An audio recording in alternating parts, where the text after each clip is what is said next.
इंसाफ किया पुलिस। अच्छा, आरोपियों का नाम आ गया एफआईआर में, एक ही पकड़ा गया, तो क्योंकि मरने वाले अल्पसंख्यक समाज के हैं इसलिए आपको फिक्र नहीं है। सरकार आपकी, पुलिस आपकी, मगर आप पकड़ नहीं सक रहे उन लोगों को। दूसरी बात यह है कि जो बजट है अल्पसंख्यक समाज का, हमने क्रिटिसाइज किया था कि 99 करोड़ था, फौरन मीडिया रिपोर्ट किया कि ओवैसी के बोलने के बाद मुख्यमंत्री की सरकार जो है उस पर एक्शन लेगी, और जो भी किया बढ़ा दिया, उसको बढ़ाकर 400 साढ़े 400 करोड़ कुछ के हिसाब पूजा किया। मगर तेलंगाना में राजस्थान से कम मुसलमान रहते हैं, वहाँ पर अल्पसंख्यक समाज के मंत्रालय को इस साल जो बजट मिला है वो 2000 करोड़। यहाँ पर इन्होंने ऐलान किया कि 8 स्कूल बनाए जाएंगे। पिछले बजट में भी कहा था कि 6 स्कूल, हॉस्टल कहीं नजर नहीं आता। वो जिस प्रदेश से हम आते हैं तेलंगाना में, वहाँ पर हमारी पार्टी के रिकमेंडेशन के ऊपर वहाँ की सरकार ने 2015 में टेम्ब्रिस नाम की एक स्कीम शुरू की, जो रेजिडेंशियल स्कूल माइनॉरिटीज के लिए खोले गए।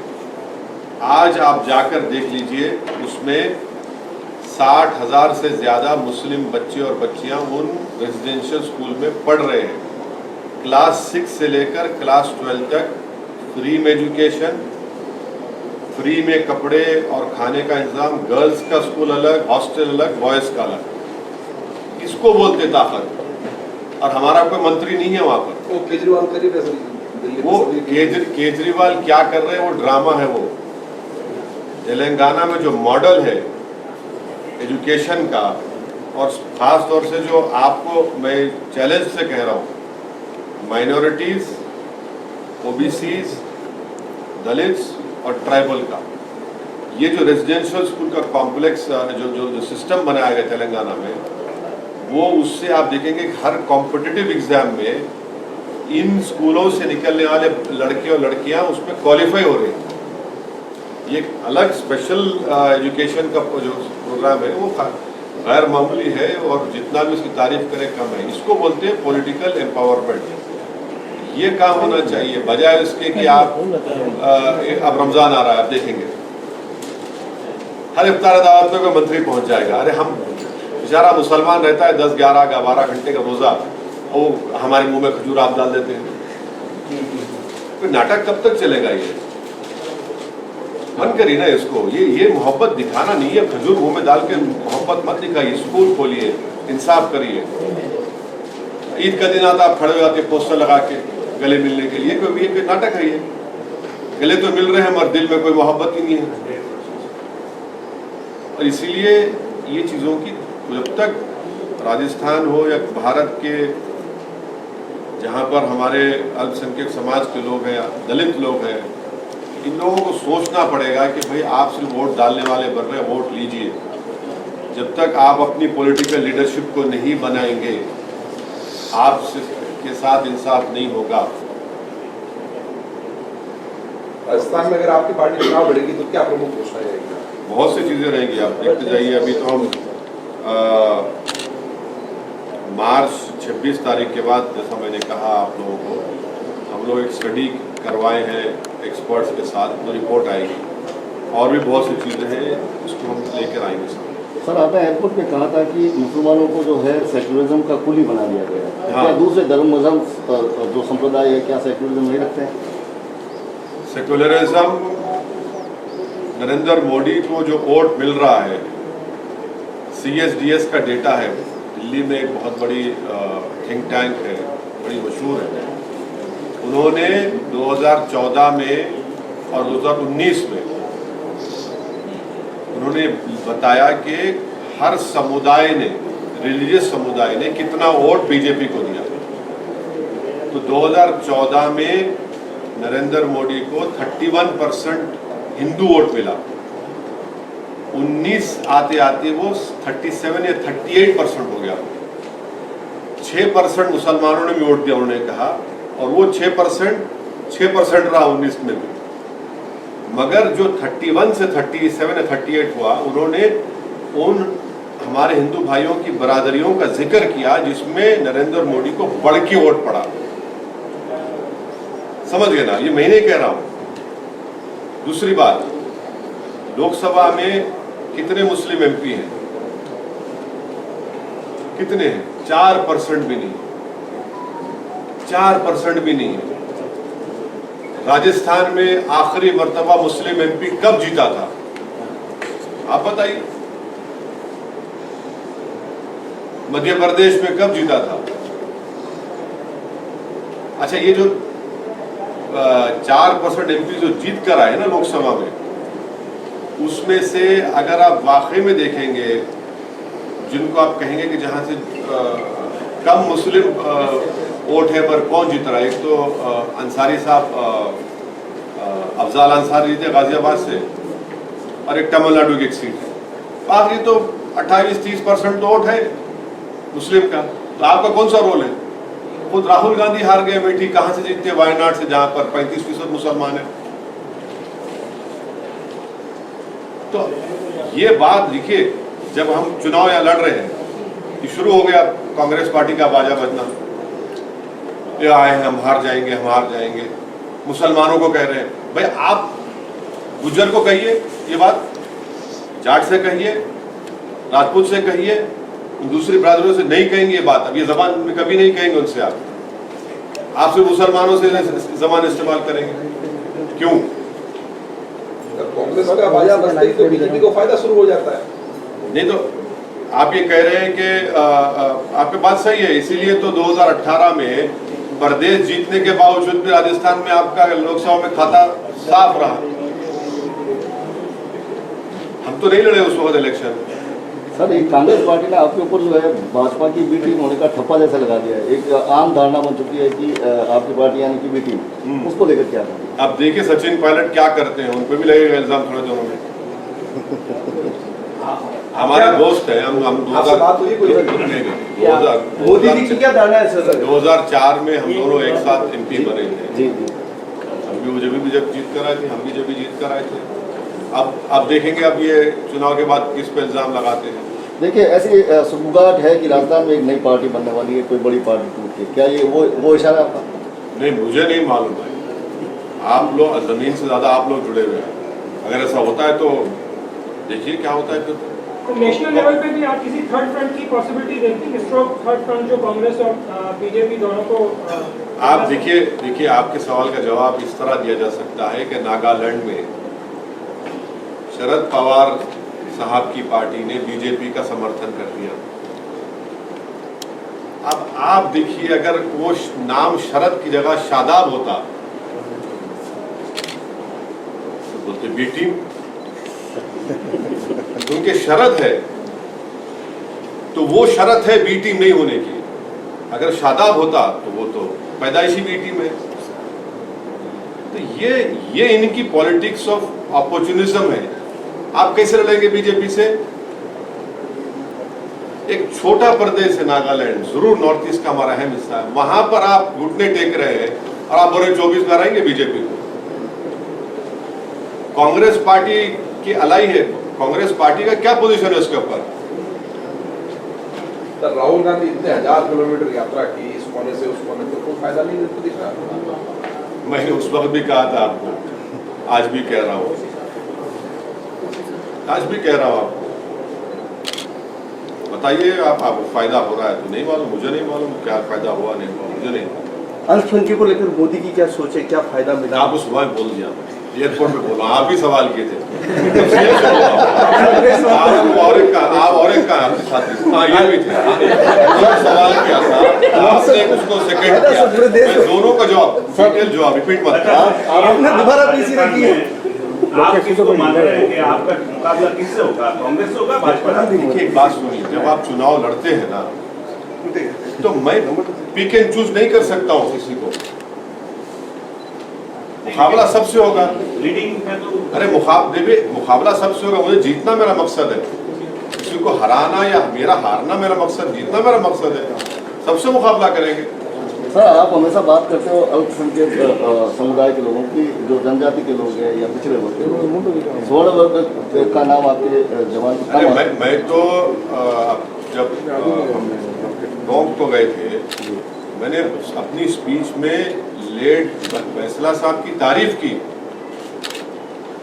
कि उन्होंने गुज्जरों को एक ला के मुकाम पे खड़ा कर दिया। मैं तो आज भी कह रहा हूँ कि जो मुसलमानों को, संख्य समाज को सीखना चाहिए गुज्जरों से, राजपूतों से, जाटों से, कि कैसा वो लोग इतना है, आबादी में सब बराबर ही है ना, तीनों कम्युनिटीज आप देखेंगे, और उनका रिप्रेजेंटेशन देखिए असेंबली और पार्लियामेंट में, उनके इश्यूज को देख लीजिए, उनकी लीडरशिप को देख लीजिए।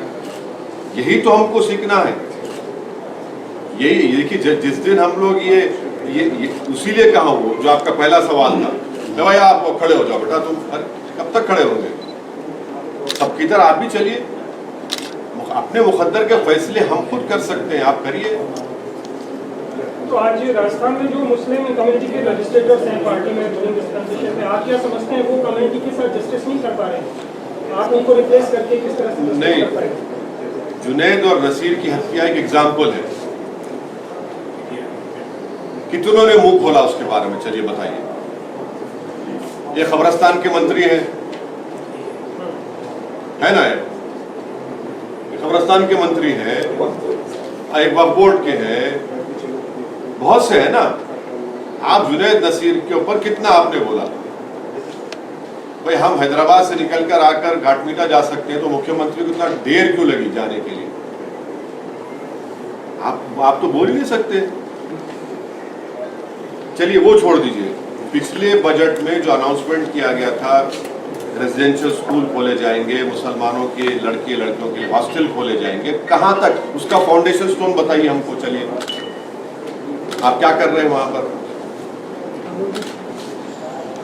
सर आप कभी हिंदू मुस्लिम की बात नहीं करते, आप बात करते हैं मुस्लिम वर्सेस जाट, बहुत शुक्रिया, आपने सच्चाई को बोला। जी बहुत शुक्रिया। मैं दिल से कहता हूँ ये बात। आप अक्सर बात करते हैं मुस्लिम वर्सेस जाट, गुर्जर, राजपूत, ब्राह्मण, इस तरह की बात करते हैं। तो या तो हिंदू मुस्लिम हो सकता है, या मुस्लिम में भी खूब सारी अलग अलग कास्ट से, सब कास्ट से, तो दोनों को बिल्कुल इक्वल नहीं देख रहे हैं। नहीं, मैं देखिए, हमने इस बात का डिमांड किया है। मैंने मुसलमानों में 10-12 बरादरियों का नाम लेकर कहा कि इनको रिजर्वेशन मिलना चाहिए राजस्थान में, और मैं अब लेटर भी लिखने वाला हूं कि खायम खानी लोगों को सेंट्रल ओबीसी लिस्ट में शामिल किया जाना चाहिए। कास्ट रियलिटी है, कोई नहीं बच सकता। आपका न्यूज़पेपर उठाकर देखिए, शादी की ब्याह का देखिए, ये होना चाहिए, फिर साथ में आ जाता है कैपिटल लेटर्स में इससे बरादरी से ताल्लुक होना। तो रियलिटी है भारत में। वो सर जोधपुर में कुछ लोगों का तनाव हुआ था, क्या आज लोग मिले हैं? हाँ, वो लोग जो पकड़े गए थे वो बच्चे, उनसे थोड़े बहुत लोगों से मिले, पर वो गवर्नर साहब की मौजूदगी के उसके सिक्योरिटी रेस्ट्रिक्शन है, अगर हम फोन से बात कर लेंगे जो नहीं मिल सके। जोधपुर का प्रेम कैसा लगा? स्टेडियम होके आए थे, स्टेज पे चढ़े। जोधपुर का प्रेम कैसा लगा, प्यार कैसा लगा?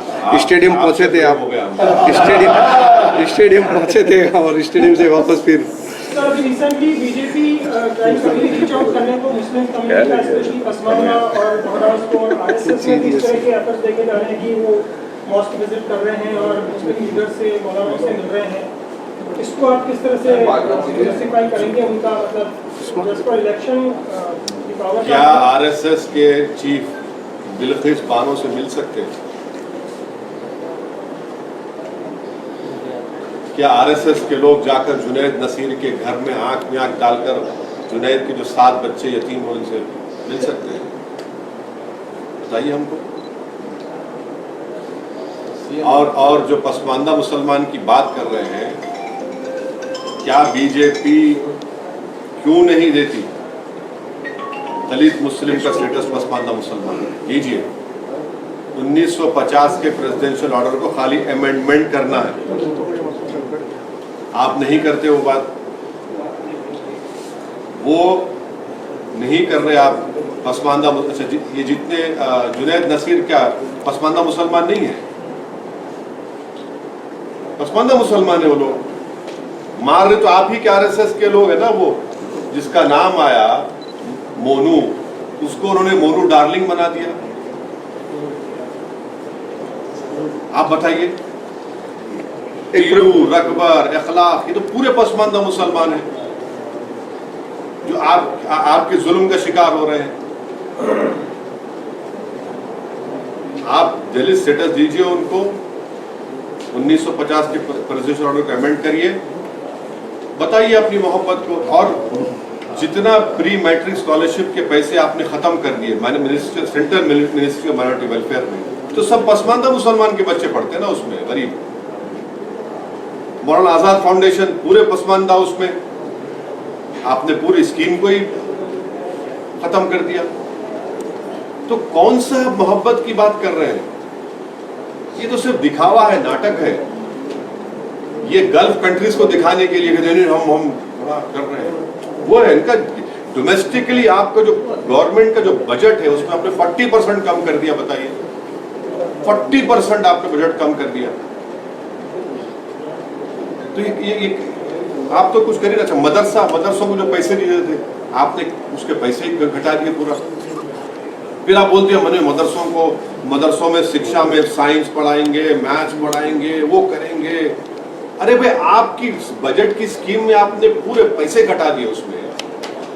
तो झूठ बोल रहे हैं लोग, हमेशा झूठ बोलते थे।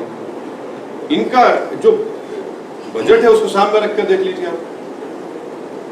आवाम को एक मैसेज, राजनीतिक संदेश कोई देना चाहें तो? इतना जो बोल रहे हैं क्या? नहीं, राजनीतिक वोटिंग को लेकर, वाकई में मोहब्बत वोटिंग को लेकर, वोटिंग को लेकर ट्विटर पे डाल देना था। ट्विटर के लिए तो कुछ आ गए सर, मिल लिए सब लोग पर्सनली, जिन्होंने 1-to-1 करना था। एक इम्पोर्टेंट सवाल सर, कोई भी पार्टी अगर माथुर किसी स्टेट में जाती है, स्टेबल होती है, तो उसके लिए एक संगठन, तो क्या आपका संगठन ढांचा जो है पूरे स्टेट में, चाहे जिला परिषद, देहात अध्यक्ष है, या कुछ इस तरह का संगठन अब कब से काम करना शुरू कर देगा? ये एक ऑनगोइंग वर्क है और इस पर वर्क हो चुका है, हो रहा है। और ये आप बिल्कुल बात सही कह रहे हैं कि बगैर संगठन के हमको कामयाबी नहीं मिल सकती। हम बार बार हमारे पार्टी के जिम्मेदारों को इम्प्रेस कर रहे हैं कि अगर आप ये समझेंगे कि सभा कर देंगे और पब्लिक आएगी और वो जिंदाबाद हो जाएगा, नहीं होगा। जब तक जमीन पर हम लोग अपने प्रेजेंस को नहीं पैदा करेंगे उसी वक्त हमको कामयाबी मिलेगी। उसी के ऊपर हम बोल रहे हैं, मेहनत कर रहे हैं सब, और उसी पर और मेहनत करने की जरूरत है। आज से श्री गणेश मुख्यमंत्री के गृह क्षेत्र से राजस्थान से जॉब नहीं कर सकते, शुरू हो चुका है।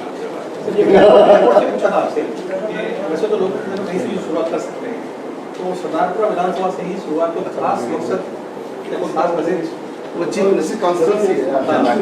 पूरे राजस्थान में चर्चा का विषय बना हुआ है। सब एजेंसियां जो इसी तरह यही क्यों आए? चलिए, एजेंसियों को तो काम पे तो लगा दिए हम, काम पे तो लगा दिए ना। हम जुनैद नसीर के घर को गए, यहाँ पर भी आ गए मुख्यमंत्री के। क्या बात संगठन की करते हैं तो यहाँ आने वाले समय में कोई सभा वो आज से 2 दिन पहले कह रहे थे हमें पता ही नहीं कि साहब आ रहे हैं, हमें इग्नोर किया। ये तो नीचे होता है, थोड़ा थोड़ा होता है ना, करें, दूर करें। सीटें डिक्लेयर करो ना सर आज तो। हाँ, राजस्थान की सीटें डिक्लेयर करो ना। आपका तो तय हो गया सर, आपका टिकट बोलेंगे फॉर्म भरे तैयारी कर। ओवैसी जी, अभी टाइम उसके लिए। और ओवैसी जी, लास्ट क्वेश्चन, और ओवैसी जी, लास्ट हमारे यहाँ तो शेखर है, इसको मिला बम्बा मोहल्ला पहुंचे थे, वहाँ पर आप जोहर की नमाज के लिए, तो वहाँ के काफी लोगों में ये उम्मीद थी कि आप नमाज के साथ। ये सुनिए मेरी बात, जोहर की नमाज जो है 12:30 बजे अज़ा ही नहीं हुई थी। अगर हम वहाँ बैठे रहते तो अज़ा के शायद 1 बजे, पौने 1 बजे, इसलिए निकल कर आ गए ना। 12:30 बजे जाकर कैसा बैठे? प्रस्तावित जनसंपर्क का कार्यक्रम भी था, वो भी नहीं हो पाया। जनसंपर्क का भी कार्यक्रम था, अभी जा रहे हैं, अभी जा रहे हैं। बहुत ठीक है।